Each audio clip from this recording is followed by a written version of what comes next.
إن الحمد لله نحمده ونستعينه ونستغفره ونعوذ بالله من شرور أنفسنا ومن سيئات أعمالنا ما يهدي الله فلا مضل له وما يضلل فلا هادي له وأشهد أن لا إله إلا الله وحده لا شريك له وأشهد أن محمدا عبده ورسوله يا أيها الذين آمنوا اتقوا الله حق تقاته ولا تموتن إلا وأنتم مسلمون يا أيها الناس اتقوا ربكم الذي خلقكم من نفس واحدة وخلق منها زوجها وبث منهما رجالا كثيرا ونساء واتقوا الله الذي تساءلون به والأرحم إن الله كان عليكم رقيبا يا أيها الذين آمنوا اتقوا الله وقولوا قولا سديدا يصلح لكم أعمالكم ويغفر لكم ذنوبكم ومن يطع الله ورسوله فقد فاز فوزا عظيما ربي اشرح لي صدري ويسر لي أمري واحلل عقدة من لساني يفقهوا قولي ثم أما بعد السلام عليكم ورحمة الله وبركاته la famille. J'espère que vous allez bien. Ouais, bien sûr, le Star Z, il s'en occupe, Aïcha Malou, Barakallahu Fiki. Donc la famille, j'espère que vous portez bien, que tous les voyants sont au vert et que vos bien-aimés proches sont proches, mais comme justement comme on leur donne cette appellation-là et que vos ennemis sont loin et que même que vos ennemis le restent. Donc on va continuer comme d'habitude, Inch'Allah, s'il plaît à Dieu, l'analyse de la lettre corinthienne de notre bien-aimé Paul. Et contrairement à ce qu'un chrétien a dit la semaine dernière lors des questions-réponses, donc c'était un tendant d'Yeshua, si je me rappelle bien, il avait dit que je me moquais de Paul. En tout cas, il parlait de moi principalement, parce que c'est moi l'orateur principal. Et ainsi que notre frère bien-aimé Khalif Omar, Abidallah, Allah le préserve, qui n'est pas là ce soir d'ailleurs, il ne pourra pas être là ce soir, donc je ferai mon intervention tout seul, hein. Et je tenais à éclaircir, je ne sais pas si il est là, je ne l'ai pas vu. En tout cas, le chrétien, notre ami, entendant des choix. Mais pour éclaircir les choses, si vous le voyez, il faudrait clairement lui dire qu'il faudrait qu'il vienne parler avec moi parce qu'on ne se moque absolument pas de Paul. Ce qu'on fait, c'est une analyse des écrits de Paul. Et des chrétiens qui ne tendent pas l'oreille correctement, justement, des fois, ils vont croire qu'on se moque, en fait. Mais non, c'est pas qu'on se moque, c'est qu'on analyse ce qu'il dit. Quand il dit la vérité, on l'accepte. Tous ceux qui sont là sont témoins que quand Paul dit des choses correctes, comme on va encore le voir ce soir, on valide. Mais quand il dit des choses qui ne sont pas correctes ou des choses étranges, ou quand il se contredit, ou quand il contredit Dieu, Allah, ou le Christ, ou un prophète de l'Ancien Testament, etc., ben, on n'accepte pas. Nous ne sommes pas des aspirateurs. Nous, on trie. Et c'est la Bible elle-même, en plus, qui nous demande de trier, en plus. Mais étant donné que les chrétiens, pour eux, Paul est un disciple de Jésus, il est incontournable, et qu'il a écrit la plupart des livres du Nouveau Testament, et c'est lui l'apôtre des païens, bah, ils ne vont pas tolérer qu'on le critique. Et pourtant, les apôtres eux-mêmes l'ont critiqué, ce qui est étrange, hein. D'accord. Donc, les apôtres de Aïssa l'ont critiqué, mais nous, qui sommes aussi des disciples de Aïssa, parce que nous, en fait, les musulmans, nous sommes les héritiers des prophètes. C'est ça le bonheur d'être musulman, c'est que nous sommes les héritiers des prophètes, de tous les prophètes. Par qui? Par Mohammed. Et en suivant Mohammed, on suit automatiquement le message de tous les prophètes qui sont passés avant Mohammed. Donc nous sommes aussi indirectement des disciples de Jésus, même si nous ne sommes pas partis, nous ne faisons pas partie de la législation que Aïssa a reçue, parce que lui, il a reçu une législation pour les enfants d'Israël. Mais nous, les musulmans, nous sommes disciples de tous les prophètes. Donc, par conséquent, nous avons aussi le droit de critiquer Paul quand il dit ou quand il fait des choses qui ne sont pas correctes. Et c'est ce que les chrétiens n'ont pas compris. D'accord? Ok. Donc, on va commencer, Inch'Allah. Je vois, tu m'as écrit quoi, le frère Oui, c'est ok. C'est le replay. Ok. Donc, la dernière fois, on s'était arrêté au chapitre 2 de la première épître aux Corinthiens. D'accord? Donc, Inch'Allah, prends le relais de calife. Ouais, en fait, bah, c'est moi qui va faire la lecture, hein, d'accord? Directement et que je commencerai, Inch'Allah. Donc, on va commencer, Inch'Allah. Donc, le premier verset du chapitre 3 nous dit quoi? Paul dit, et je vais le lire directement sur voilà, mon téléphone, c'est plus gros. Pour moi, frère, ce n'est pas comme à des hommes spirituels que j'ai pu vous parler, mais comme à des hommes charnels, comme à des enfants en Christ. Donc ici, Paul, si vous comprenez bien ce qu'il a dit, il dit qu'il adapte son discours aux Corinthiens. Je vous ai donné du lait, non de la nourriture solide, car vous ne pouvez pas la supporter et vous ne le pouvez pas même à présent parce que vous êtes encore charnel. Parce que là, ici, il veut faire allusion aux problèmes terrestres de la dunya, toutes les fitnas dans lesquelles les Corinthiens sont.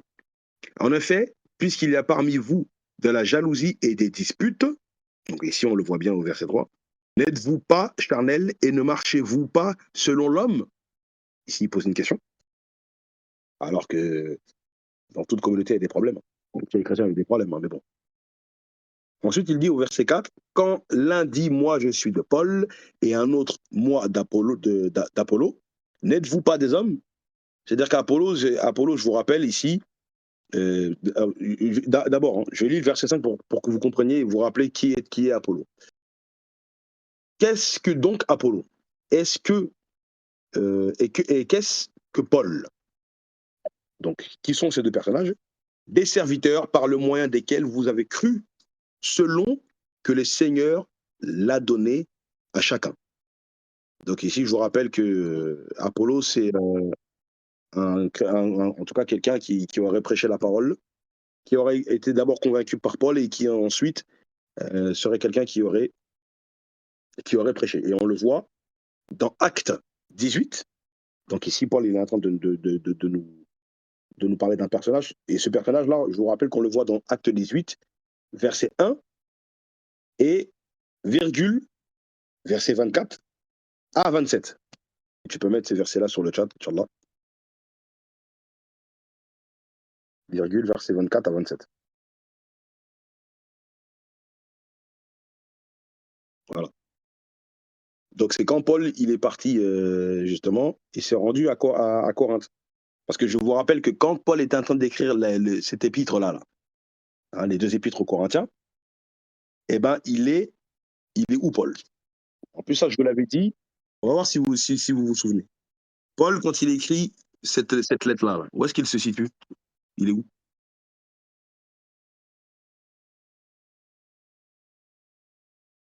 C'est une question que je vous pose. Hein. Et les élèves là, rapidement, je vous écoute. Quand Paul il a écrit ça, où est-ce qu'il était?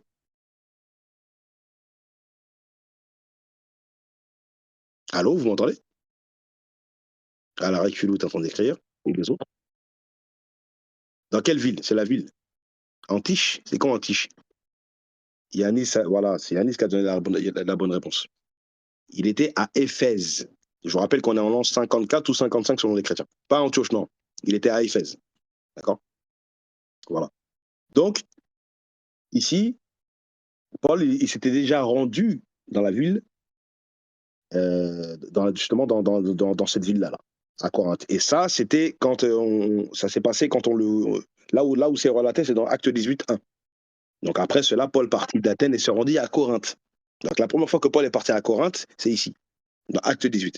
Et au verset 24, pour que vous compreniez de qui il parle, au verset 4 et 5 dans son chapitre 3, un juif nommé Apollo, originaire d'Alexandrie, homme éloquent et versé dans les Écritures, vint à Éphèse. Il était instruit dans la voie du Seigneur et fervent d'esprit, il annonçait et enseignait avec exactitude ce qui concerne Jésus, bien qu'il ne connût que le baptême de Jean. D'accord? Donc, enfin, tout à l'heure, je me suis trompé. Tout à l'heure, j'ai fait un lapsus. Je vous ai dit qu'il a été converti par Paul. Il a été converti par Jean, justement. C'est ça que je voulais dire. Excusez-moi. Donc, lui, il a été baptisé par Jean.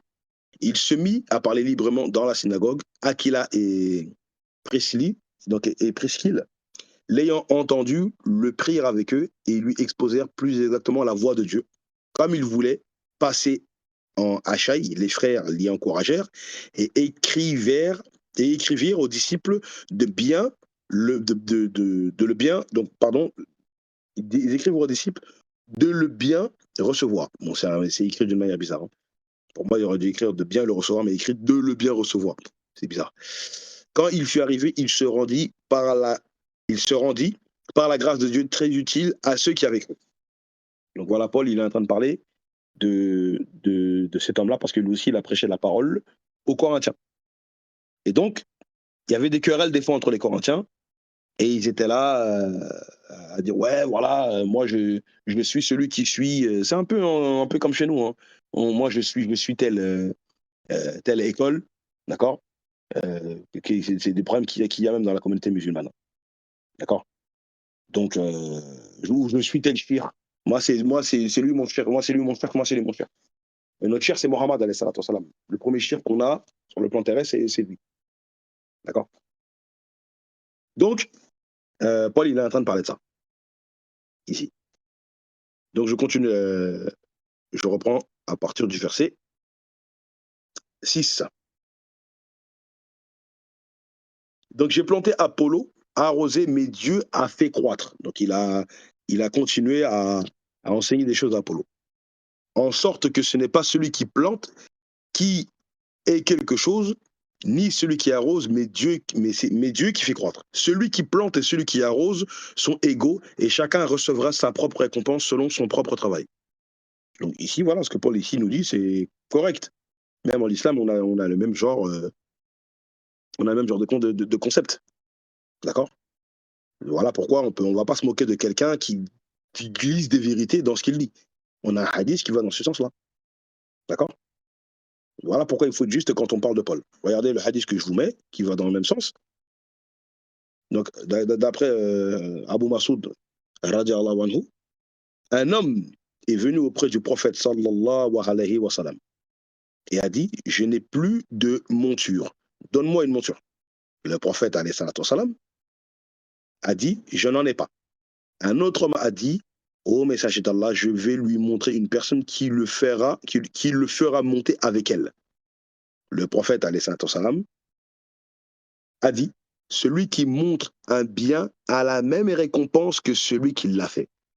Et ça, c'est rapporté par Muslim dans son Sahih. Vous avez la référence en bas. Donc, on est d'accord ici que Paul, il dit quelque chose qui va dans le même sens que ce que le prophète alayhi salam dit. Donc, c'est pour ça qu'il faut faire attention quand on parle de Paul. Ouais, Paul le menteur, etc. Attention. Paul, des fois, il dit des choses correctes et il a des principes qui sont aussi des principes qu'on a dans l'islam, hein. D'accord. Donc, il faut être juste avec lui. Quand il dit des choses correctes, il dit des choses correctes. Est-ce que vous êtes d'accord?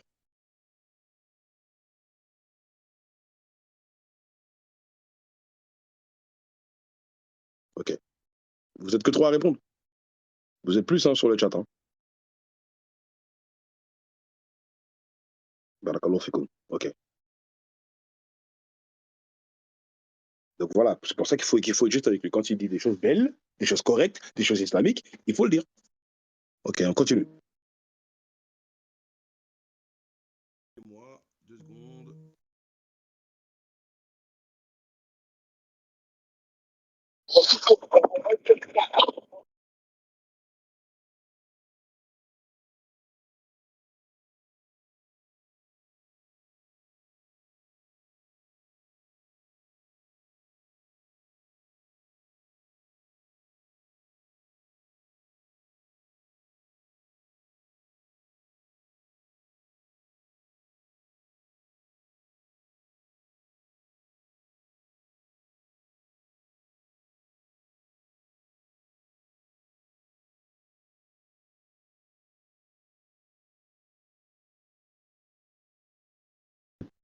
Excusez-moi. Est-ce que vous m'entendez?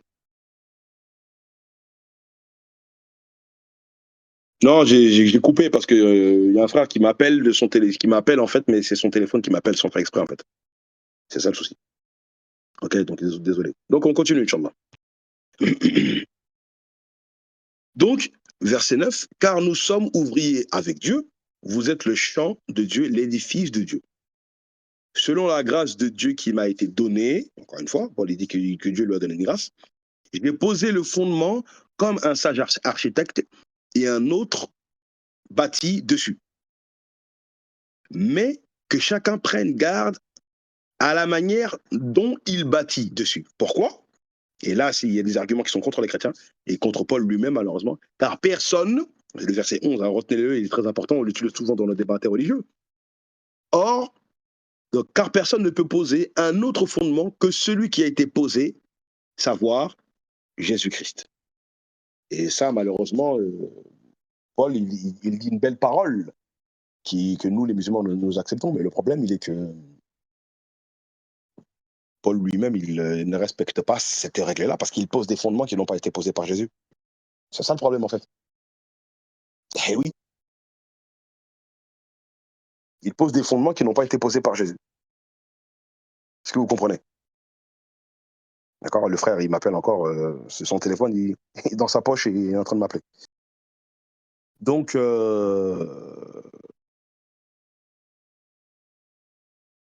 voilà. Le frère, attendez, il faut que je lui dise.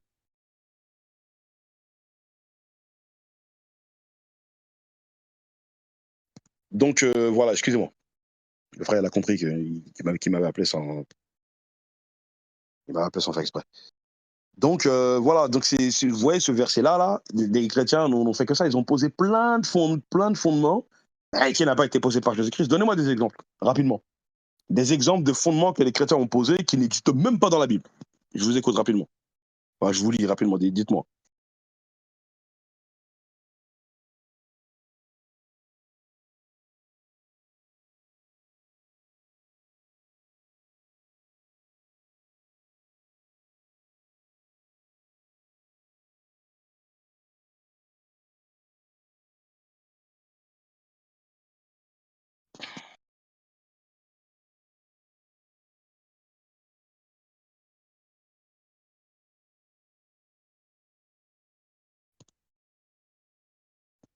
Mhm. L'abolition de la loi, ouais. Les bébés n'iront pas au paradis. Ah, sur quoi tu te bases, Anthony, pour dire que les bébés n'iront pas au paradis? Ah, les chrétiens, tu parles, ou Paul? Anthony, de ce que tu as dit là. La Trinité, ouais, c'est clair. La Trinité, la rédemption, péché originel. Ok, Trinité, ok. Ok, communication des saints, papauté, Marie, etc. Ouais. Purgatoire, fait que Jésus soit envoyé aux païens, ouais. Ok, d'accord. Exactement. Et oui, c'est ça le problème. Eh oui. C'est qu'en fait, Paul il dit quelque chose, mais ça c'est un argument qui est contre les chrétiens, 100%, 100% Dieu, incarnation, toutes ces choses-là. Bah, le problème, il est que ça n'existe pas en fait, hein. Et c'est des principes que les chrétiens ont établis fermement et ils veulent nous les imposer. Et ils les ont imposés, déjà, ils les ont imposés au monde déjà. Vous savez très bien que les chrétiens ils sont très, très, très nombreux. Et ils tentent d'essayer de nous les imposer à nous, les musulmans, quand on débat avec eux ou quand ils viennent prêcher la parole. C'est terrible. D'accord? Eh oui. Donc voilà. Donc il y a un grand problème ici. Donc Paul lui-même, il se contredit. Et, voilà. Et les chrétiens n'ont cessé de faire ça. N'ont cessé de faire ça tout le temps, à chaque fois qu'on parle avec eux. Voilà pourquoi ils sont dans les problèmes quand on est en train de débattre avec eux. Mais en tout cas, il dit quelque chose qui est très vrai quand il dit que on ne peut pas poser un principe qui n'a pas été posé par le messager d'Allah, tout simplement. D'accord? Et ça, nous l'avons dans le Coran. Hein. D'accord? Surah 33, verset 36. Qu'est-ce que dit Surah 33, 36?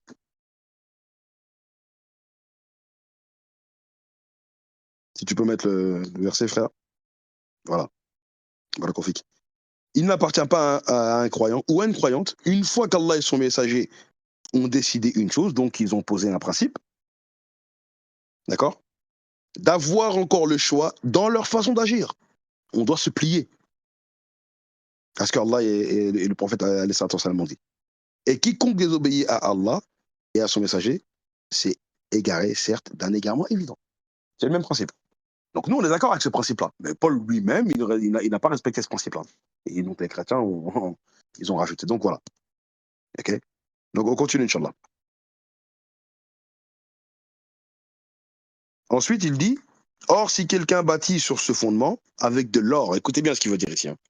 Or si quelqu'un bâtit sur ce fondement avec de l'or, de l'argent, des pierres précieuses, du bois, du foin, du chaume, l'œuvre de chacun sera manifestée, car le jour la fera connaître parce qu'elle se révélera dans le feu, et le feu éprouvera ce qui est l'œuvre de chacun. Si l'œuvre bâtie par quelqu'un sur le fondement subsiste, il recevra une récompense.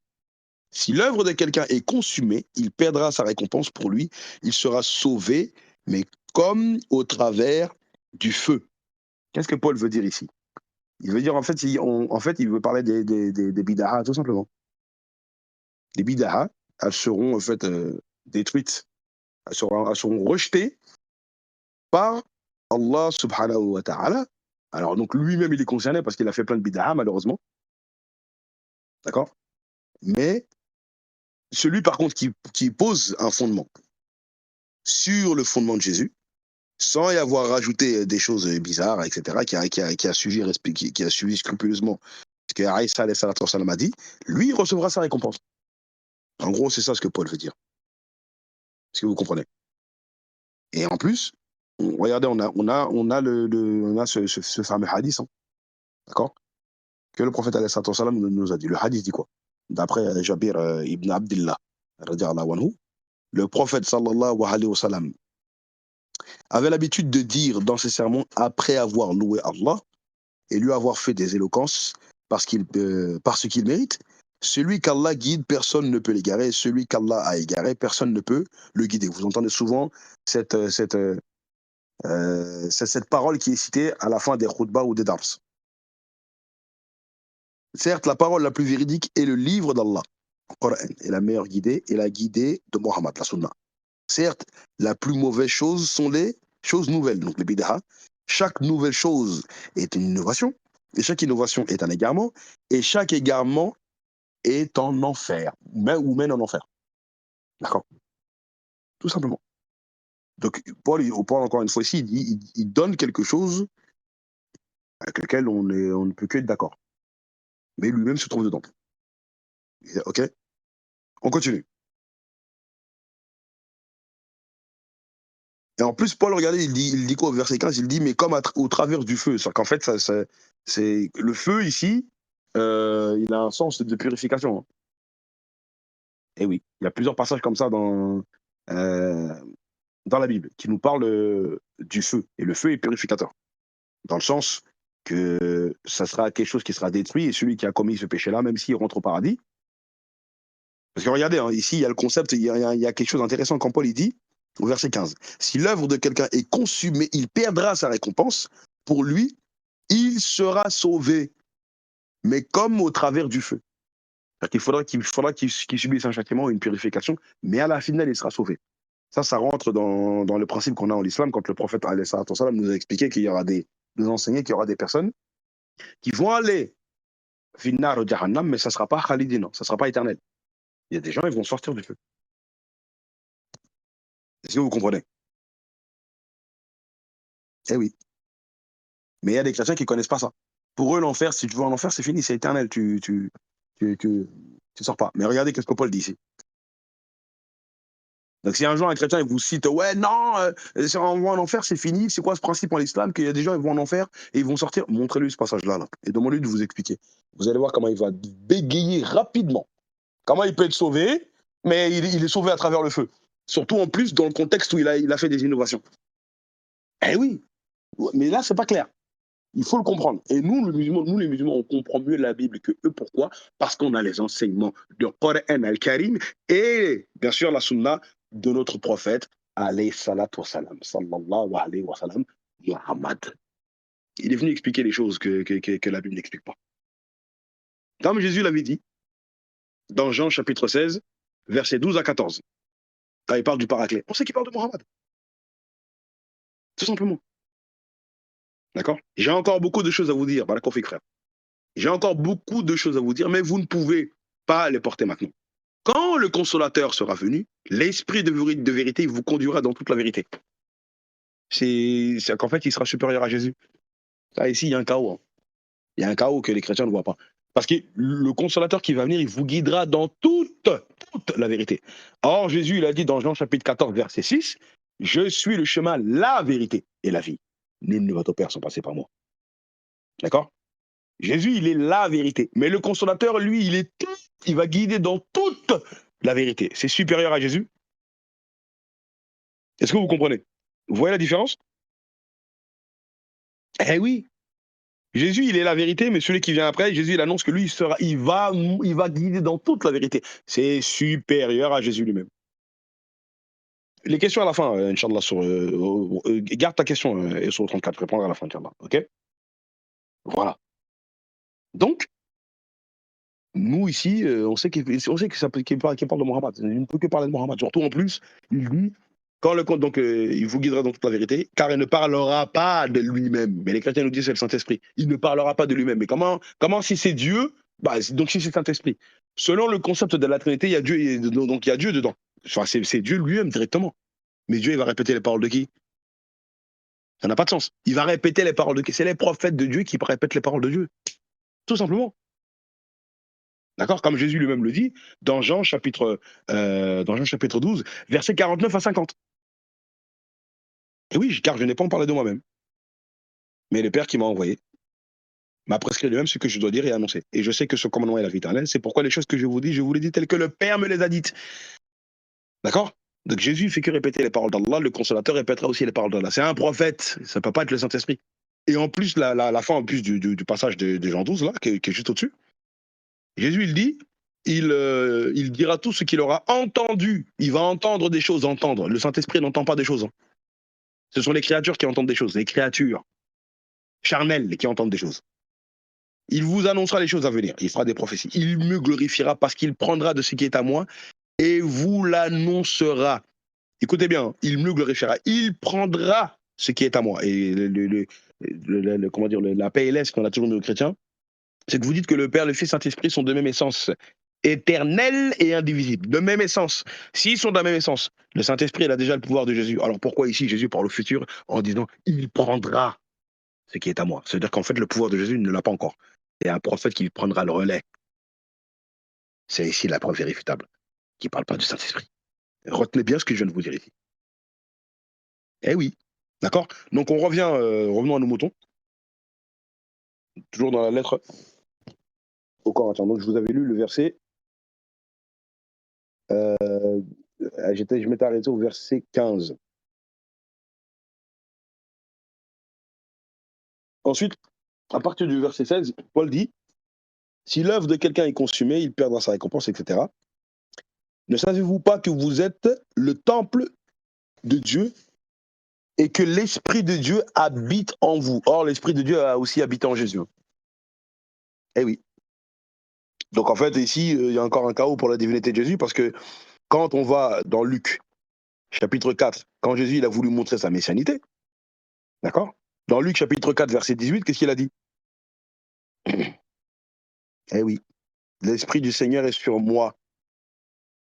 Et quand Jésus aussi dit dans Jean 14, verset 10 de mémoire, les chrétiens aiment bien prendre le verset 9, mais quand on prend le verset 10, donc regardez, hein. Ne crois-tu pas que je suis dans le Père et que le Père est en moi? Les paroles que je vous dis, je ne les dis pas de moi-même, et le Père qui demeure en moi, donc l'Esprit de Dieu est en lui, c'est lui qui fait les œuvres. C'est juste après avoir dit celui qui m'a vu le Père, hein, mais il a expliqué derrière. Les chrétiens ne vont jamais dans l'explication. Sur le fin d'endroit. Donc ce que Jésus a, d'accord, même si lui c'est dans le sens prophétique et dans le sens que l'esprit qu'Allah lui a donné, c'est un esprit qui lui donne le droit à l'apostolat, le fait qu'il soit prophète et messager d'Allah, et surtout qu'il soit le Messie. Mais c'est quelque chose que Dieu a mis en lui. D'accord? Donc quand Paul ici, il est en train de dire que l'Esprit de Dieu est en vous, bah ça va dans le même sens, même si pour Jésus ou pour les messagers d'Allah, c'est supérieur. Est-ce que vous comprenez? D'accord? Donc, verset 17, si quelqu'un a détruit le temple de Dieu, Dieu le détruira, car le temple de Dieu est saint, et c'est ce que vous êtes. D'accord? Ben, pourtant, on a détruit le corps de Jésus. Jésus, il est mort à la croix. Et les enfants d'Israël ont été châtiés par Dieu. Hein. C'est ça qui est étrange. Mais les chrétiens nous disent que c'est Dieu qui voulait ça. N'importe quoi. Ensuite, verset 18. Que nul ne s'abuse lui-même. Si quelqu'un parmi vous pense être sage selon ce siècle, il devient fou afin de devenir sage. Car la sagesse de ce monde est folie. Donc ici, la dunya, hein, d'accord? On n'a pas de raison d'être contre ce que Paul dit. Il faut essayer de comprendre qu'est-ce qu'il veut dire. D'accord, quand on prétend avoir la sagesse, mais une sagesse terrestre, c'est pas la sagesse qui nous vient d'Allah subhanahu wa ta'ala. Car la sagesse de ce monde est folie, etc. Devant Dieu, aussi est-il écrit, il prend les sages dans leur ruse. Et ici, Paul est en train de citer un passage de Job, chapitre 5, verset 13. Il reprend encore un passage de l'Ancien Testament. Job 5, 13, qu'est-ce qu'il dit là-bas? Voilà, il prend les sages dans leur propre ruse et les desseins des hommes artificieux sont renversés. Voilà ce que Paul a pris comme passage. Ensuite, il dit, voilà, verset 20, et voilà, verset 20 à 23. Ah, et encore, le Seigneur connaît les pensées des sages, il sait qu'elles sont vaines. Que personne donc ne mette sa gloire dans des hommes, car tous est à vous, car tout est à vous. Que personne donc ne mette sa gloire dans des hommes. Hein. Alors, tenez bien ce que Paul dit ici. Mais le problème, il est que les chrétiens, ils ont mis leur gloire dans Jésus. Et Jésus, c'est un homme. Et oui, il y a encore un chaos ici pour la divinité de Jésus. Ouais, comme ça, rahmatullah, sans Mariam. On va te taper sur les doigts. Hein. Comment ça, t'arrives à cette heure-là? Hein? C'est quoi ces élèves-là? Oh. Non, mais bon, t'inquiète pas, on te pardonne. Comme t'es là depuis longtemps, hein, t'es assidu, il n'y a pas de problème. Ça arrive à tout le monde d'avoir du retard. Qu'Allah te préserve, ma soeur. Il n'y a aucun problème. Et donc, pour terminer le chapitre, Paul dit, soit Paul, soit Apollo, soit Céphas, donc Pierre, soit le monde, soit la vie, soit la mort, soit les choses présentes, soit les choses à venir. Tout est à vous et vous êtes à Christ et Christ est à Dieu. Mais moi juste, s'il te plaît, mets-moi juste le verset 23 là. Tout seul, du chapitre 3 de 1 Corinthiens, s'il te plaît. Regardez bien. C'est encore un chaos pour la divinité de Jésus. Paul dit, tout est à vous et vous êtes à Christ et Christ est à qui? À Dieu. Mais si Jésus il est Dieu, pourquoi Paul dit ça alors? Dieu est à Dieu, ça n'a pas de sens. Christ est à Dieu. Et Christ, vous connaissez la définition du mot Christ, on n'a même pas besoin de la répéter. Vous comprenez un peu le chaos? Christ est à Dieu. C'est-à-dire que Christ, il appartient à Dieu. C'est la preuve que Christ n'est pas Dieu. Subhanallah. C'est dans la Bible, hein. Mais ils sont toujours là à nous casser la tête. Ouais, mais non, mais Paul a dit. Christ est à Dieu. C'est tout. OK? Eh oui. Oubliez de rigoler, Yanis. Bah oui, Christ oint de Dieu, bah oui, oint, serviteur, élu, etc. Dans toutes les définitions chrétiennes, dans les dictionnaires, dans les glossaires, c'est partout. Oh là là. Donc le serviteur de Dieu est à Dieu, le oint de Dieu, l'élu de Dieu est à Dieu. C'est ça que Paul dit ici. Hein. C'est pour ça souvent quand un chrétien dit ouais, Christ est Christ. C'est quoi? Christ est Dieu. C'est quoi la définition du mot Christ? Ça veut dire quoi? Oui, ça veut dire oint. Oint, ça veut dire quoi? Élu, choisi. D'accord? Par qui? Par Dieu. Mais c'est fini là, tu nous casses la tête à nous dire que Jésus il est Dieu alors. C'est-à-dire que le terme que les deux termes là, Jésus-Christ, ce sont deux termes hein, qui détruisent la divinité de Jésus. En fait. Même les deux noms qu'il a, ils ne s'en rendent pas compte. Hein. Les deux noms, le nom Yeshua, donc Jésus, c'est un nom terrestre, c'est un prénom israélite que plusieurs personnes ont porté dans la Bible. Et même son attribut, Christ, Messie, Hamashia, d'autres personnes l'ont porté avant lui. Par contre, les noms de Dieu là, personne ne les a portés. Littéralement l'éternel, etc. À part, bien sûr, il y a certains cas, quand on peut vérifier ça dans l'Ancien Testament, l'ange de l'éternel, ou quand on nous parle de certaines choses qui sont à qui on a mis l'attribut éternel dessus, ça a un sens. Mais les noms de Dieu, dans leur essence, personne ne les porte. D'accord? Eh oui. Mais bon. Quand on veut être compliqué, hein, bah oui, comme tu dis, frère Z, voilà quoi. Ils vont te compliquer. Bref. Donc, on enquille tout de suite sur le chapitre 4. Si tu peux mettre les 10 premiers versets, Inch'Allah. Voilà, config. Voilà. Donc, il dit quoi, Paul? Ainsi qu'on nous regarde comme des serviteurs de Christ. Et non pas des adorateurs du Christ. Hein. Des serviteurs. Eh oui.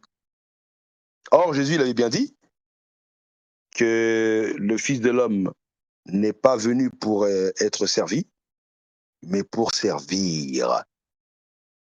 C'est Jésus qui dit ça dans l'évangile de Jean. On fait comment là? On fait comment? Matthieu chapitre 20, verset 28. C'est ce que Jésus a dit. Hein. Matthieu 20, 28, il a dit ça, Jésus. Eh oui, d'accord? C'est ainsi que le Fils de l'homme est venu, non pour être servi, mais pour servir. Donc, quand Paul dit qu'il est serviteur de Christ, ça a un sens. Ou que les chrétiens sont serviteurs de Dieu, ça a un sens. Mais c'est pas dans le sens on est des adorateurs de Jésus. Hein. Ok? Je sais pas, il y a quelqu'un qui a mis un message à où tu verses. Je sais pas si bienvenue à toi déjà. J'espère que tu vas bien. Je sais pas si tu es chrétien ou pas, ou tu es musulman. Ah ok, excuse-moi. D'accord. Ouais, ok, donc je vois que tu as écrit un message. Ouais, comme ça, moi, tout là. Ok, bon, c'était juste un commentaire, quoi. Ok, y a pas de problème. Donc, je continue. Du reste, ce qu'on demande des dispensateurs, c'est que chacun soit trouvé fidèle. Pour moi, il m'importe fort peu d'être jugé par vous ou par un tribunal humain. Je ne me juge pas non plus moi-même, car je me sens coupable de rien. D'accord? Paul, il dit qu'il se sent coupable de rien. Déjà, un serviteur de Dieu, il doit toujours se sentir coupable d'être un pécheur. D'accord? Donc, il faut prendre avec des pincettes ce que Paul dit ici. D'accord? De se sentir coupable de rien, attention. Il faut faire très attention avec ce genre de paroles. Vous comprenez? Eh oui. Il y aura beaucoup de choses, on peut avoir beaucoup de choses à dire, mais je préfère avancer. Mais il faut toujours garder de l'humilité et toujours se sentir coupable d'être pécheur. Il faut prendre avec des pincettes ce que Paul dit ici. Là. Mais ce n'est pas pour cela que je sois justifié. Celui qui me juge, c'est le Seigneur. Donc il accepte que Dieu le jugera, ou que Dieu a le pouvoir de juger. C'est pourquoi ne jugez rien avant le temps, jusqu'à ce que vienne le Seigneur, qui mettra en lumière ce qui est caché dans les ténèbres et qui manifestera les desseins des cœurs. Alors chacun recevra de Dieu la louange qui lui sera due. Ici, ce que Paul dit, ça ressemble un peu à ce que Jésus avait dit dans Matthieu chapitre 7, versets 1 à 4. Ne jugez pas afin de ne pas juger, etc. D'accord? L'apôtre est l'histoire de l'apôtre et de la paille. Donc, verset 6, c'est à cause de vous, frères, que j'ai fait des choses, une application à ma personne et à celle d'Apollo, afin que vous appreniez en nos personnes à ne pas aller au-delà de ce qui est écrit, et que nul de vous ne conçoive de l'orgueil en faveur de l'un contre l'autre. Regardez bien. Hein. Ça, ici, c'est un cas, encore une fois, pour les chrétiens. Il ne faut pas aller au-delà de ce qui est écrit. Quand les chrétiens nous disent que Jésus, Dieu incarné, 100% homme, 100% Dieu, toute leur salade là, et leur chouk-chouka là, ils sont allés au-delà de ce qui est écrit. Voilà pourquoi Allah leur dit dans la sourate 4, 171, n'exagérez pas dans votre religion. Quand tu exagères, c'est que tu dépasses ce qui est écrit. Sourate 4, 171, qu'est-ce qu'Allah il a dit là-bas, au début du verset? Et oui, aux gens du livre chrétien, n'exagérez pas dans votre religion et ne dites d'Allah que la vérité. Le Messie, Jésus, fils de Marie, n'est qu'un messager d'Allah, etc. Donc ici, Paul dit qu'il ne faut pas dépasser ce qui est écrit, il ne faut pas aller au-delà des Écritures. Les chrétiens l'ont fait et ils continueront à le faire jusqu'à la fin des temps. Donc quand on leur dit c'est écrit où? Ouais, mais c'est écrit où? Ouais, mais c'est écrit où? Ben oui, c'est ça le problème. C'est des principes bibliques, hein. C'est pas écrit. Et là, ici, il y a encore une fois, il y a encore beaucoup de choses à dire pour la tradition catholique. Hein. Ouh là là, ouh là là. Ouais, les pères de l'Église, non, mais ouais, mais la tradition des pères, les magistères, on fait comment là? Faut pas aller au-delà de ce qui est écrit. Dieu le Père, Dieu le Fils, Dieu le Saint-Esprit, c'est écrit où? C'est pas écrit, c'est pas dit. Par exemple, bref, on continue. Il y a beaucoup de choses à dire là-dessus. Mais c'est pour ça que moi, je vous donne toutes ces informations-là qu'on sort des épîtres de Paul, mais sont contre les chrétiens, sur beaucoup d'aspects, hein, notamment sur la divinité de Jésus. Verset 7, car qui est-ce qui te distingue? Qu'as-tu que tu n'aies reçu? Et si tu l'as reçu, pourquoi te glorifies-tu? Comme si tu ne l'avais pas reçu. Déjà, vous êtes rassasiés, déjà, vous êtes riches sans nous, vous avez commencé à régner. D'accord? Et puis, si vous régnez en effet, afin que nous aussi, nous régnions avec vous. Donc, il faut comprendre de quoi Paul il parle ici, sur le règne spirituel. Hein. Car Dieu, me semble, a fait de nous a fait de nous apôtres, les derniers des hommes, des condamnés à mort, en quelque sorte, puisque nous avons été un spectacle au monde, aux anges et aux hommes. Bon, ici, il va commencer à partir en vrille. Hein, Paul, hein, parce que, bon, je vous dis, des fois, Paul, il est très, très, très, très lourd à lire. Hein. Il est compliqué, des fois. Il philosophe beaucoup. Il donne beaucoup d'images. Nous sommes nous sommes fous à cause du Christ, à cause de Christ. Mais vous êtes sages en Christ. Voilà, je vous laisse essayer de comprendre ce qu'il veut dire. Nous sommes faibles, mais vous êtes forts. Vous êtes honorés et nous sommes méprisés. Pour ça que je vous ai dit, des fois, Paul, faut vraiment rentrer dans la matrice pour le comprendre. Ah ouais, c'est comme ça. Faut rentrer dans. Là, c'est Matrix. Hein. On est dans Matrix. D'accord. Matrix 1, 2, 3 et même le 4 là, qui est sorti, qui a été éclaté, on est dans Matrix. Hein. Je suis désolé, mais faut essayer de comprendre, sortir la tête un peu, mais c'est comme ça. Jusqu'à cette heure, nous souffrons la faim, la soif, la nudité. Nous sommes maltraités, errants. Cela, donc là, il est en train de parler des souffrances que les chrétiens ont pour se priver de la dunya. Donc ça, ce sont des bonnes choses. Nous nous fatiguons à travailler de nos propres mains, injuriés. Nous bénissons, persécutés, nous supportons. Donc là, ici, ça va un peu dans le sens de ce que nous dit la sourate Al-Asr. D'accord. La sourate 103. D'accord. Le verset 1 à 3. والعصر إن الإنسان في خسر إلا الذين آمنوا وعملوا الصالحات وتواصوا بالحق وتواصوا بالصبر. Ça va dans le même sens, d'accord? Donc, non, c'est sourate 103, sourate Al-Asr. C'est la sourate Al-Asr que je t'ai cité. Voilà.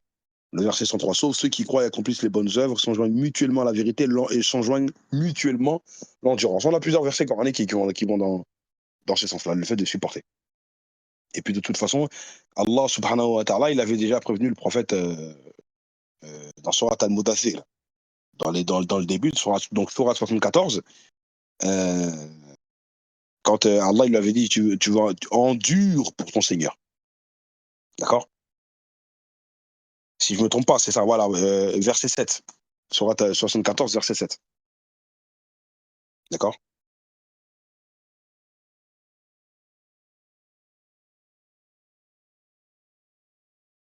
D'accord. Il y a il y a le même mot sabre ici. D'accord. Eh oui. Ben, en fait, prends-moi le verset. En fait, alors, tu m'as mis Surat quoi là? Non, tu m'as mis Surat Ashwara. Surat 74. Surat al-Mudathir. Bon, après, ici, il y a endure donc ce que ton Seigneur a décrété. Et n'obéit ni aux pécheurs, ni parmi eux. Oui, bien sûr. D'accord. Il y a aussi ce concept-là aussi dans cette sourate-là. Ah oui, tu m'as mis le verset au-dessus. Excuse-moi, je n'avais pas vu. Donc, endure pour ton Seigneur. Donc, ici, voilà, Paul, il est en train de parler de ça, qu'ils sont en train d'endurer des choses parce ils suivent Jésus. Verset 13, calomnier, nous parlons avec bonté. Nous sommes devenus comme les balayures du monde, le rebut de tout jusqu'à maintenant. Donc là, c'est pour parler des épreuves que lui et les siens subissent. Ce n'est pas pour vous faire honte que j'écris ces choses, mais je vous avertis comme mes enfants bien-aimés.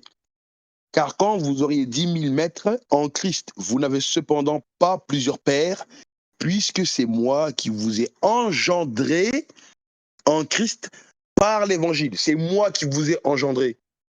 Prends-moi Psaume chapitre 2, verset 7, s'il te plaît.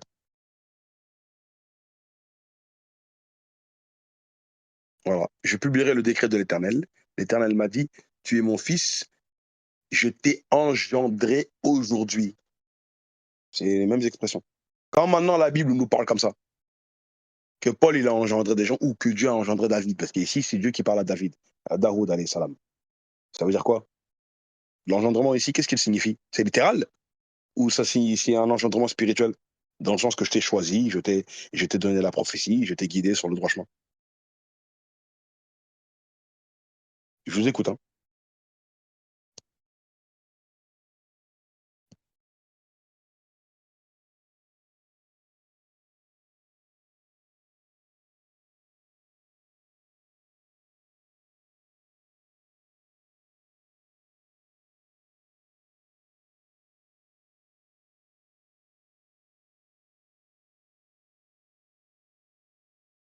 Mais moi aussi, ce verset, il a été aussi repris dans Hébreu, hein.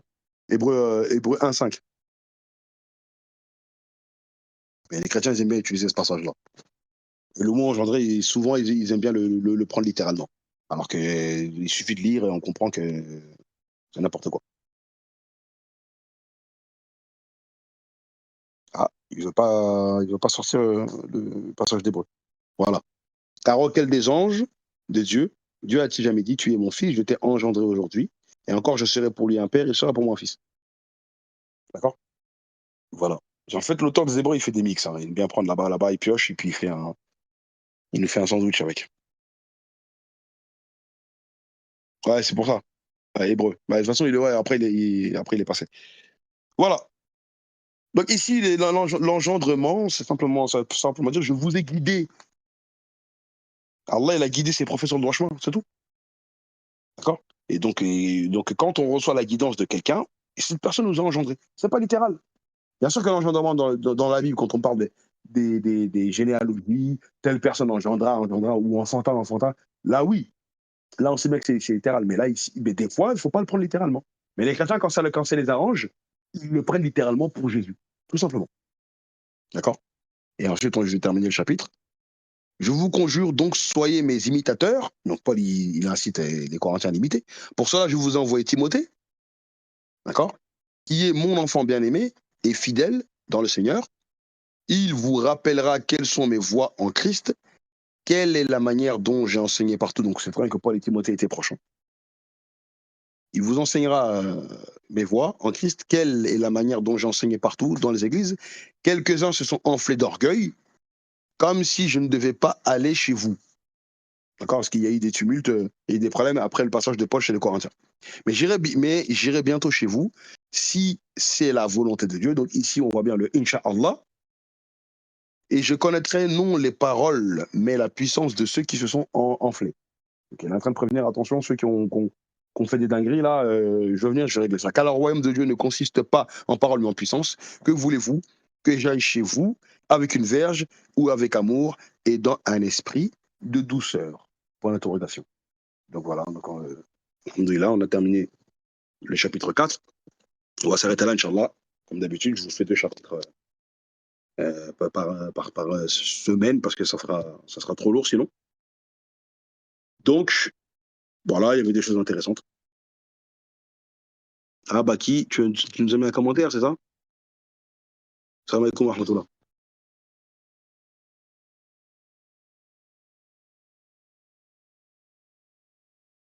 Euh, je sais pas si tu peux allumer ton micro, Baki.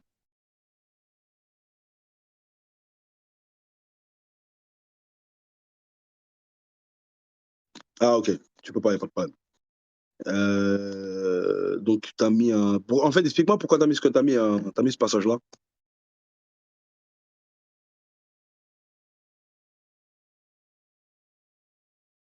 Ah,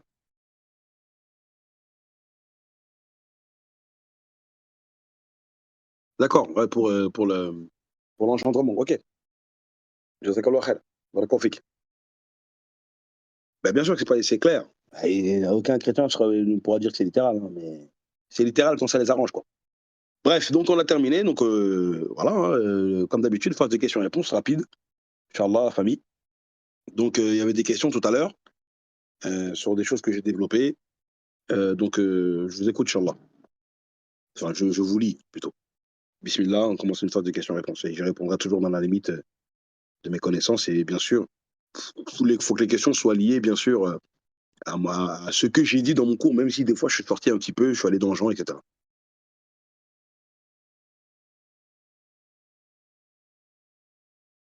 Bah, ta question, frère, le collectif est de quelle aqida? Heu, Déjà, c'est une question, la vérité, c'est que déjà on s'en garde d'y répondre parce on sait très bien qu'on va faire des fitnas et en plus, ta question n'a pas de rapport, à mon cours, frère. Voilà, on est simplement, musulmans. Voilà, c'est pas le thème donc notre voix, notre aqida, c'est la aqida de Mohammed alayhi salatu wa salam. Voilà, j'en dirai pas plus.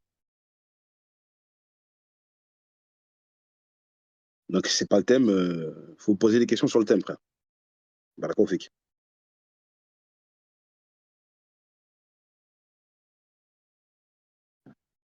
Donc si vous avez des questions, rapidement, inchallah.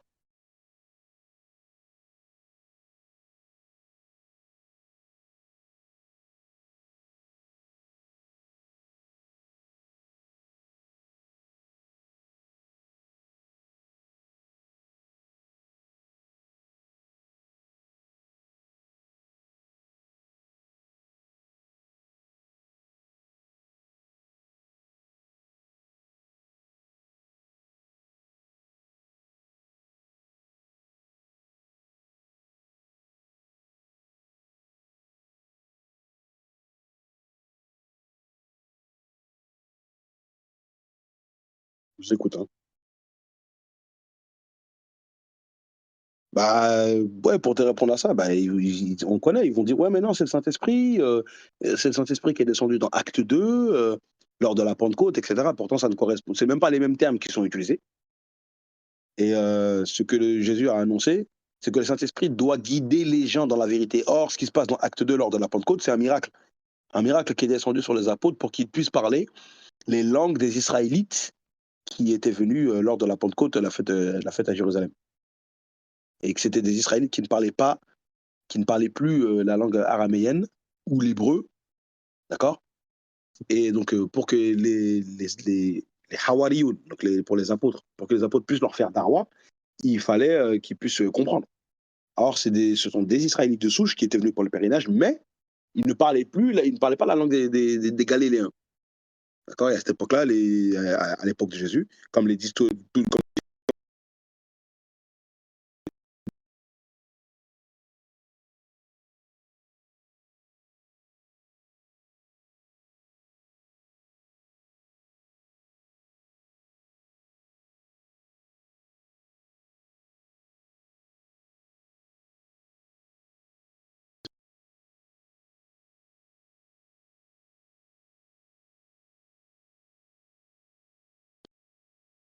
simplement. C'est pour esquiver l'évidence que Jésus il parle d'un homme. Or, depuis la création du monde, Dieu, il a toujours envoyé des êtres humains pour parler aux êtres humains. Mais après Jésus, Dieu il va envoyer un esprit.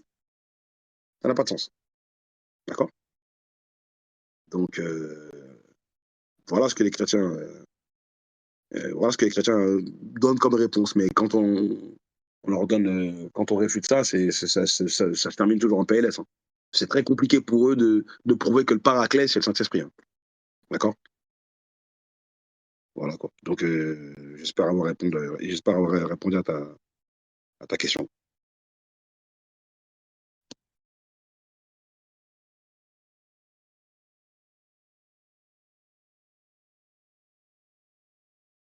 Question suivante, Inch'Allah.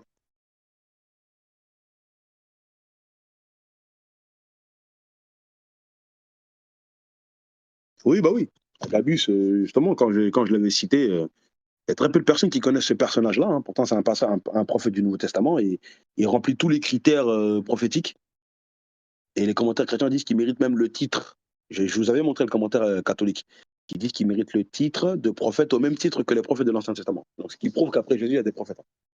Eh oui, d'accord. On le voit dans Acte 11 et on le voit dans Acte 21. Il a même prophétisé sur Paul. Et voilà.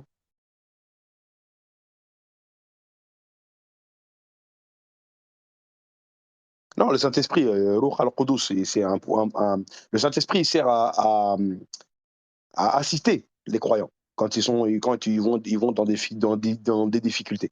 Mais si on prend le fait que le Saint-Esprit, c'est Djibril alayhi salam, ah là, c'est un ange.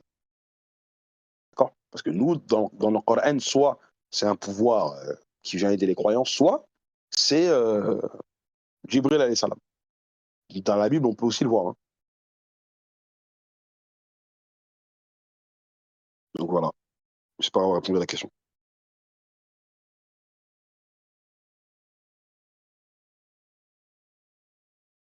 Mhm. La preuve, c'est que Jésus a donné des critères prophétiques. Bah, bien sûr. Il n'y a plus de prophète après Jésus. Pourquoi dans Matthieu 7, verset 15 à 20, Jésus il est en train de donner des critères prophétiques. S'il n'y a, il y a plus de prophète, ça sert à quoi de donner des critères prophétiques? Ça n'a pas de sens. Ben oui, dans ce passage-là, Jésus te donne le moyen de reconnaître des vrais et des faux prophètes, puisqu'il dit méfiez-vous des faux prophètes. Ce qui prouve qu'il y a des vrais. Mais les chrétiens disent après lui, il n'y a pas de prophète. Non. Ça, c'est ce que vous avez mis dans la tête pour fermer la porte à Mohammed, parce que vous savez très bien que 600 ans après, bah, il y a Mohammed qui vient. 6 siècles après, Mohammed il vient. C'est pour fermer la porte. C'est tout. Mais ça passe pas.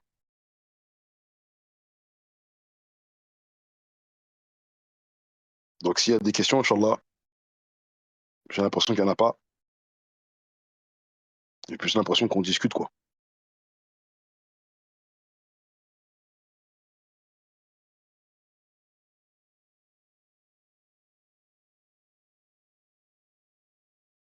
Surtout en plus pour revenir à la question de tout à l'heure par rapport à Jean, le paraclet. Jésus, il dit bien au verset 7, donc dans Jean 16, 7, bah, il est avantageux pour vous que je m'en aille, car si je ne m'en vais pas, le consolateur ne viendra pas.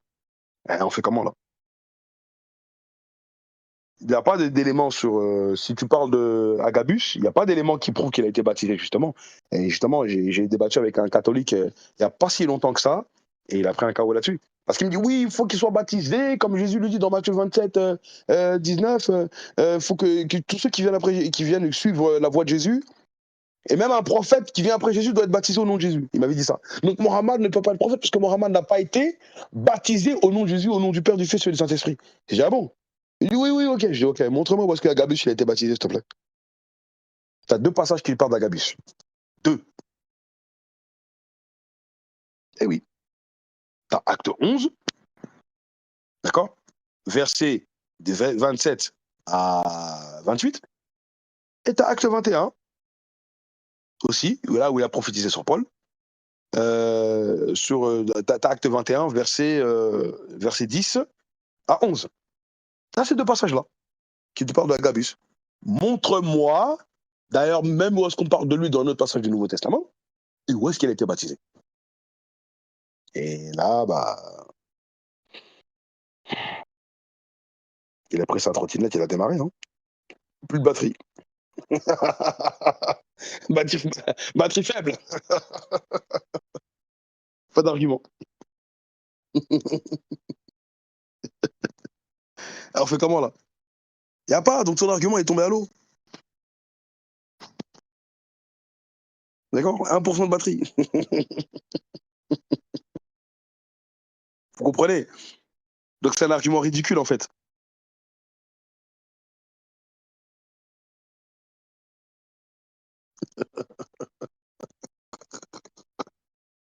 Voilà. C'est tout.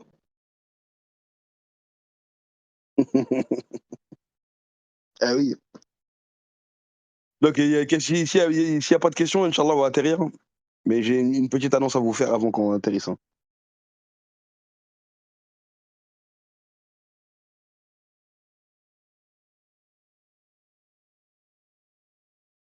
Bah oui. Après, comme je l'avais dit, le terme qui est utilisé dans le Coran, c'est messager. D'accord. Donc, mais un messager est un prophète. Donc pour nous, bien sûr qu'entre Mohammed et, et Jésus, il n'y a pas de prophète. Parce qu'Allah, de toute façon, dans le Coran, il le dit, qu'il y a eu une interruption. D'accord. Il y a une interruption, c'est ce qu'Allah il te dit dans Surat Al-Maïda, verset 19. Surat 5, verset 19, qu'est-ce qu'Allah il dit?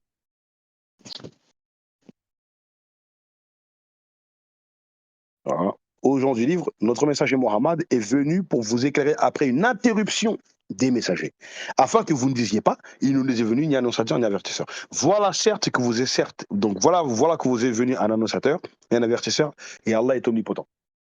Donc nous, quand on sort l'argument d'Agabus, c'est contre eux. Hein. C'est pas pour dire oui que nous on croit en la prophétie d'Agabus. Nous, on peut pas dire ça. D'accord. Parce qu'après Aïssa, Allah dans le Coran nous dit qu'il n'y a pas de prophète. Il n'y a pas de messager. Enfin, le terme qui est utilisé, c'est messager. Mais prophète rentre dedans. Comme la sœur Mariam, qu'Allah la préserve, a dit. Mais quand les chrétiens nous disent qu'il n'y a pas de prophète après Jésus, selon votre Bible, si. D'accord. Donc c'est frire le poisson par sa propre graisse. Dans votre Bible, il y a un prophète qui vient après Jésus. Et il est annoncé qu'il y aura des vrais et des faux prophètes. Donc il ne faut plus jamais qu'un chrétien vienne dire qu'il n'y a pas de prophète après Jésus selon la Bible. Hein. C'est mort. Et même la première épître de Jean, chapitre 4, versets 1 à 2, c'est ce qui est dit. Hein. Eh oui. Ah oui, première épître de Jean, chapitre 4, verset 1 à 2, qu'est-ce qui est dit? Ben oui, voilà, ce verset-là, c'est fini. Et c'est un verset qui prouve même la véracité du prophète Mohammed alayhi salam. Le verset 2 nous dit quoi? Reconnaissez à ceci l'Esprit de Dieu. Tout esprit qui confesse Jésus-Christ est venu en chair. C'est-à-dire que celui qui reconnaît que Jésus, et les commentaires chrétiens vous expliquent. Hein. C'est pas l'interprétation chrétienne faussée de l'incarnation ici. Non. Ici, les commentaires chrétiens vous expliquent que Jean il était en train de réfuter une secte qui était naissante et qui disait que Jésus n'était pas charnel, qu'il n'était pas physique, qu'il était un fantôme, qu'il n'a pas existé physiquement sur la terre. Or, le Saint-Coran nous révèle que Aïssa, il a réellement existé sur la terre. Le Coran nous raconte son histoire. Donc celui qui dit qu'il est prophète et qui confesse que Jésus a réellement existé sur la terre, comme étant Jésus-Christ, c'est un esprit de Dieu. Reconnaître. Pourquoi il y a écrit le terme reconnaître, reconnaissez à ceci? C'est qu'il faut savoir reconnaître le vrai du faux. Et Jésus, il dit bien, le verset que j'ai donné tout à l'heure, là, dans Matthieu 7, verset 20. Le verset 20 nous dit quoi? Vous les reconnaîtrez à leurs fruits. C'est donc à leurs fruits que vous les reconnaîtrez. C'est le même terme. Reconnaître. Savoir discerner le vrai du faux. Utiliser le Al-Furqan. Mais c'est ce que Jean dit la même chose. Hein. Donc on reconnaît un vrai prophète de Dieu comment? Mais s'il reconnaît que Jésus il est Jésus-Christ, donc il doit avoir son nom complet, Aïssa Al-Masih, donc Al-Masih, comme on le voit dans Surah 3, hein, quand Allah il est en train de parler à Mariam, d'accord, à Mariam, la mère de, de Aïssa, quand il est en train de lui révéler justement qu'elle va avoir un enfant, ben, c'est quoi les termes qui sont utilisés pour parler pour parler de Aïssa? Il est bien dit qu'il sera Al-Masih Aïssa ibn Maryam, au verset 45, Surah 3, 45. D'accord? Donc il y a ces deux noms-là, Aïssa, Al-Masih. Donc Yeshua, Hawashia en hébreu, et en français, Jésus-Christ. Et il a existé sur la terre, et il a réellement existé. C'est un esprit envoyé par Dieu. Ici, il y a la preuve que Mohammed est un vrai prophète de Dieu. Mais les chrétiens ne veulent pas accepter.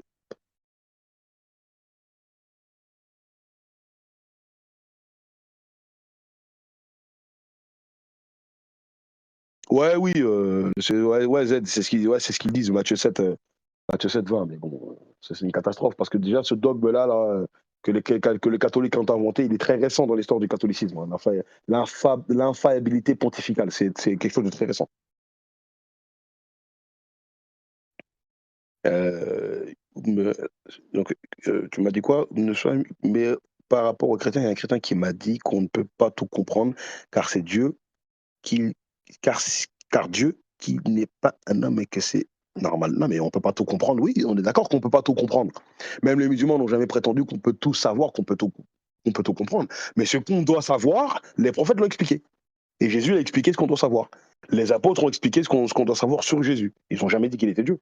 Mais jamais. Jamais ils ont dit qu'il était Dieu incarné, Trinité, tout ce que les chrétiens ont inventé derrière. Ils ont jamais dit ça. C'est tout. Et les apôtres n'ont jamais compris que Jésus était Dieu. Ils n'ont jamais compris ça. C'est les chrétiens qui ont suivi un enseignement qui est arrivé très longtemps après. Exactement. Exactement, Arbor. Avec Benoît, là, c'est compliqué, hein.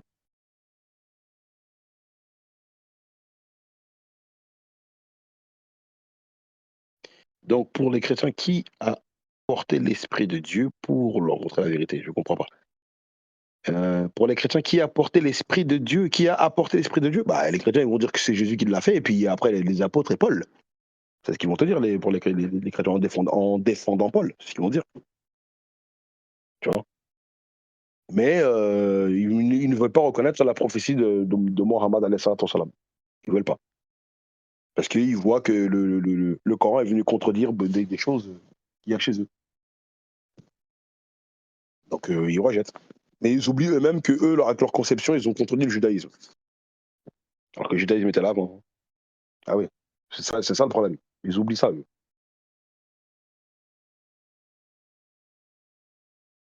Ah ouais, bien sûr. L'esprit de Dieu, on le voit partout, ça. Même dans les commentaires des Juifs, on voit qu'on nous parle de l'Esprit Saint, l'Esprit Saint, l'Esprit Saint. C'est pas un concept qui a été inventé par le Nouveau Testament, hein. Ok, la famille. Donc, si il n'y a pas de questions, je vois qu'il n'y a pas de questions, juste on discute, on va s'arrêter là, Inch'Allah. Il est tard. Moi, demain, je travaille, Inch'Allah. Donc, je vous fais une annonce, mais c'est une annonce mais je vais plus décider ça aussi en fonction de vos réponses. Inch'Allah, il y a de fortes chances à ce que je commence à faire des cours privés payants. D'accord? Parce que, étant donné que je vous donne beaucoup d'informations pour les débats, faut plus que ce soit des cours qui soient accessibles à n'importe qui, et notamment à des chrétiens ou n'importe quel non-musulman qui pourrait prendre des arguments et après les travailler, ou les travailler entre eux pour essayer de nous réfuter. Donc, ce que j'aimerais savoir, c'est est-ce que vous serez présent? Est-ce que vous serez d'accord de me soutenir si je fais des cours payants euh, pour vous, spécialement pour vous? Est-ce que vous serez disposé à être là? Inch'Allah. Parce que je pense qu'il y en a déjà d'entre vous. On reprend les 4 évangiles. D'abord, je termine les épîtres de Paul. Après, bien sûr, euh, je termine je termine tout le Nouveau Testament, Inch'Allah, mais à partir de Corinthiens. Après, je ferai les 4 évangiles. C'est là que ça sera intéressant, encore plus que les épîtres de Paul. Et après, je compte aussi faire tout l'Ancien Testament. Donc, ça va prendre longtemps, hein. Il y en a au moins pour au moins 2 ans, là, facile. D'accord? Mais comme ça, on aura pu faire toute la Bible. Donc, je ferai des cours un petit peu plus poussés, plus techniques. Je vais rentrer dans plus de détails, Inch'Allah. Mais il faudra que ce soit des cours privés. Parce que c'est vraiment pour vous former, c'est vous qui êtes la relève, hein. Vous comprenez?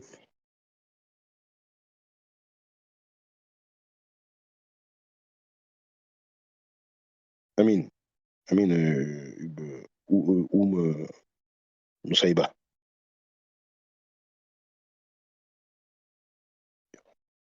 Non, je ferai ça tout seul. Peut-être que des fois, je ferai certaines assises ou en doublon avec un frère, hein. Ça sera possible. Mais c'est un projet que je compte faire seul. Donc, si, Inch'Allah, vous êtes disponible, ou si vous êtes d'accord, bah, bismillah. Je vous remercie d'avance, hein. Alhamdulillah, Rabbil Alamin. C'est une idée que j'ai depuis un moment. Et je vous cache pas aussi que ça me permettra aussi de faire des petits compléments de revenus parce que ça facilitera votre frère. Vous comprenez? Et les temps sont durs. Donc, et puis de toute façon, les cours ne seront pas chers, hein. Donc là, c'est une idée qui est en train de mûrir. Donc, je dois mettre ça en place, Inch'Allah, avec le collectif. Donc, Après la lettre aux Corinthiens, je pense que je commencerai ça, Inch'Allah, après la lettre aux Corinthiens, Inch'Allah.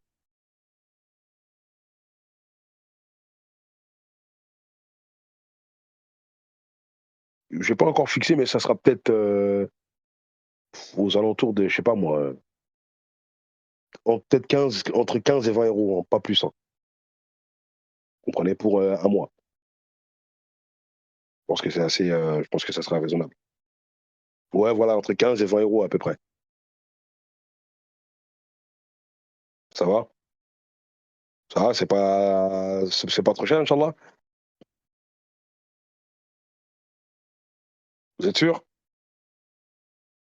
Est-ce que vous êtes sûr, vraiment? Parce qu'il y en a, ils vont dire: «Ouais, mais ça, c'est le prix d'un abonnement, box, à fibre, abonnement téléphonique».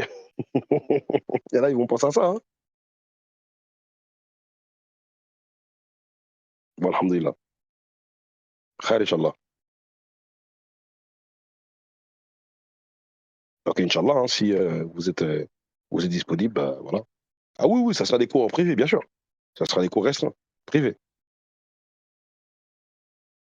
Après, s'il y a une taupe, hein, qui rentre dans les cours, ça après moi je pourrais pas le savoir, mais je pense pas qu'une taupe va rentrer, c'est-à-dire soit un chrétien, soit un apostat, va rentrer, va vouloir payer pour, suivre, les cours privés. Après c'est possible, hein, s'il y a des gens qui veulent gaspiller leur argent pour nous combattre, hein. Il y a des milliards et des milliards qui sont utilisés par les sionistes pour combattre l'islam, hein, donc c'est pas 15 € par mois qui va tuer quelqu'un, hein. Mais bon, en tout cas, par principe, je pense que ça sera vous, je connais déjà vos profils et cetera, voilà. Et 64, il a dit ça prévoit d'une formule kebab.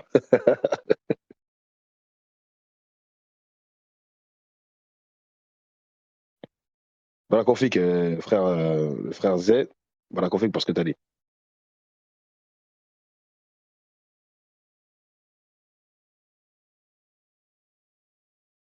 Ouais, de toute façon, ça vous permettra d'avoir des bases, Inch'Allah, hein.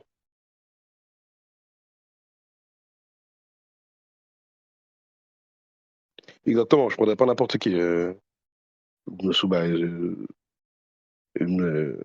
Nusayba, exactement.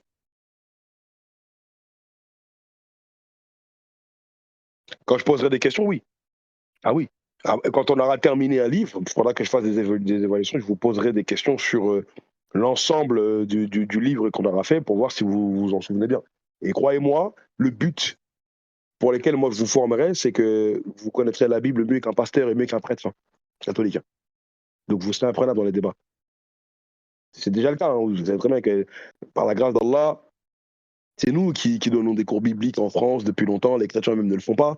Et à chaque fois qu'on a débattu avec les chrétiens, de notre génération en tout cas, vous avez bien vu qu'on maîtrisait mieux leur propre texte que eux. Mais eux, ils essaient même pas de rentrer dans le Coran parce que leur Coran, ils le maîtrisent pas. Ils le maîtriseront jamais, par la grâce d'Allah. Donc, le but, c'est que vous soyez, comme vous êtes dans la théologie, le but, c'est que vous soyez même plus fort, bibliquement, qu'un prêtre ou un pasteur. C'est fini. Vous pourrez aller dans les églises les défis directement, comme on a fait, Inch'Allah. Vous comprenez? Parce que c'est vous la relève du collectif Al-Hanifia, par la grâce d'Allah. Exactement, pour tous les prêcheurs chrétiens, tout le monde, tous ceux qui parlent, ceux qui prêchent dans la rue. Exactement, exactement. Exactement, bien sûr, Inch'Allah, bien sûr, on pourra faire des simulations de débat. Et ça, c'est des choses qu'on faisait déjà entre nous, Hanifia, des simulations de débat. Quelqu'un joue le rôle d'un chrétien et puis il envoie des chloubohettes. Savoir comment, savoir comment sortir. Et vous pourrez même faire ça entre vous et moi, Inch'Allah, je ferai le rôle de l'arbitre.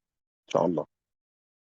D'accord, la famille? Donc, si vous êtes chaud, quand je lancerai ça, je vous le dirai. Et puis, ceux qui voudront venir s'abonner, il y aura le système qui sera mis en place et Inch'Allah, on pourra faire ça.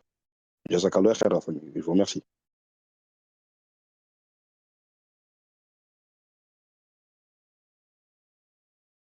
Oui, bien sûr. Celui qui veut venir suivre les cours, il suit les cours, hein. Il y a pas, je ne veux pas mettre un niveau. C'est pas l'idée de mettre un niveau. Ouais, t'as pas le niveau, tu viens pas, non. D'accord. Celui qui est intéressé, qui veut vraiment se former bibliquement, mais un petit 15, 20 € par mois, c'est peu demandé, hein. Vous savez que moi, quand j'achète un livre, des livres des études bibliques, 70 €, 60 €, hein, une Bible, hein. Je vous montre les prix des Bibles que j'ai achetées, vous allez tomber par terre, hein. Vous comprenez? Donc quand on veut se former, il y a un minimum, un petit budget à mettre, d'accord? Donc moi, je vous mâche le travail, je vous mâcherai le travail déjà. J'aurais juste à être là, et à suivre et à être assidu, d'accord? Si vous voulez après, plus tard, être, des gros débatteurs, avec les chrétiens, bah, je pense que ça vous servira, Inch'Allah. C'est le but, d'accord? Barakallahu fik, barakallahu fik la famille. Barakallahu fikum, barakallahu fikum.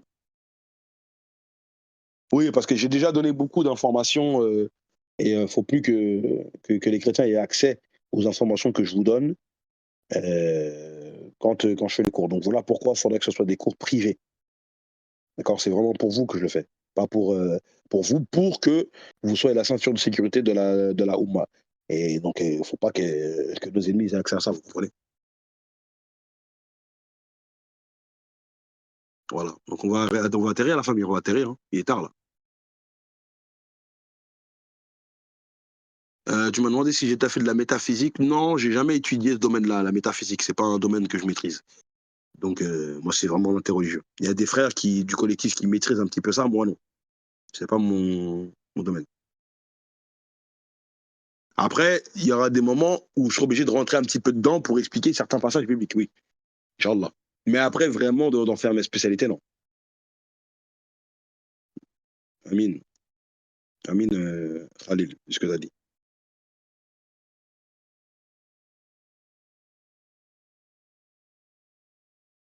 Je suis ouais, Inch'Allah, je vous donnerai les informations quand ça sera mis en place. Donc la famille, on va atterrir, Inch'Allah, je vais vous laisser. Donc Allah vous préserve. Je vous remercie encore, hein, de l'amour que vous nous donniez, que vous nous donnez, et du soutien que vous nous apportez. Qu'Allah vous préserve, qu'Allah vous guide, qu'Allah vous bénisse, qu'Allah vous donne le bonheur, et qu'Allah vous préserve de tout mal, vous et vos familles, d'accord? Qu'Allah vous pardonne vos péchés, passés, présents, futurs, qu'Allah vous permette de réaliser vos projets, hein, grands, petits, et même les projets que vous n'avez même pas encore projeté de faire. Qu'Allah vous assiste, et qu'Allah fasse toujours une fierté de vous pour, l'islam et les musulmans. Donc je vous donne rendez-vous, jeudi prochain, Inch'Allah. On continuera, hein, la lettre aux Corinthiens, comme d'habitude. Et bah, mes respects à vous, chapeau bas, hein. Qu'Allah vous préserve. سبحانك اللهم وبحمدك أشهد أن لا إله إلا أنت أستغفرك وأتوب إليك والعصر إن الإنسان لفي خسر إلا الذين آمنوا وعملوا الصالحات وتواصوا بالحق وتواصوا بالصبر. السلام عليكم ورحمة الله وبركاته. نعم.